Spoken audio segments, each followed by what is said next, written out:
Pada suatu ketika, sepasang suami istri sedang bersama-sama makan malam. Suami tersebut tiba-tiba ingin mengajak berbicara serius mengenai keinginannya untuk cerai. Namun, ia tidak mengerti harus dari mana memulai pembicaraan. Ketika suaminya sudah mengatakan ingin bercerai, sang istri menanyakan apa sebenarnya alasannya.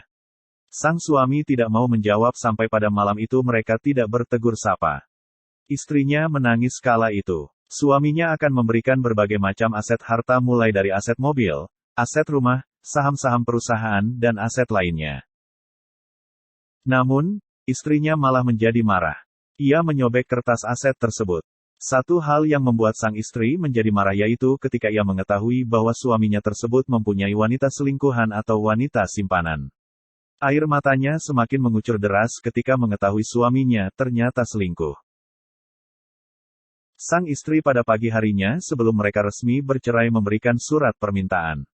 Di dalam surat tersebut tertuliskan bahwa ia ingin tetap berperilaku seperti suami istri dalam waktu sebulan.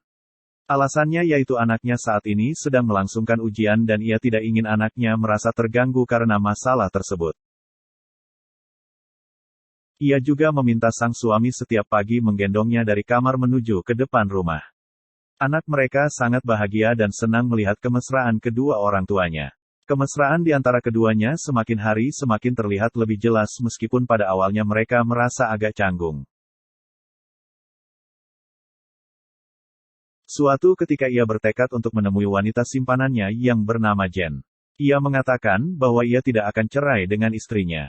Jen sangat marah kala itu bahkan menamparnya lalu membanting pintu. Pada saat itu juga ia dengan segera menuju ke sebuah toko untuk membeli bunga kemudian pulang ke rumah.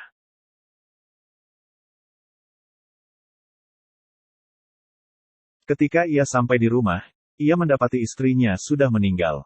Ia baru menyadari bahwa selama ini ia terlalu sibuk dengan pekerjaannya dan tidak pernah memperhatikan istrinya yang sedang berjuang melawan kanker.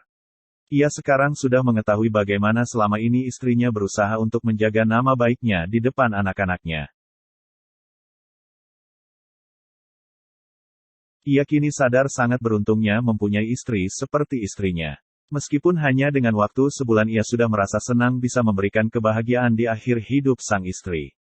Dari cerita ini kita bisa mengambil hikmahnya.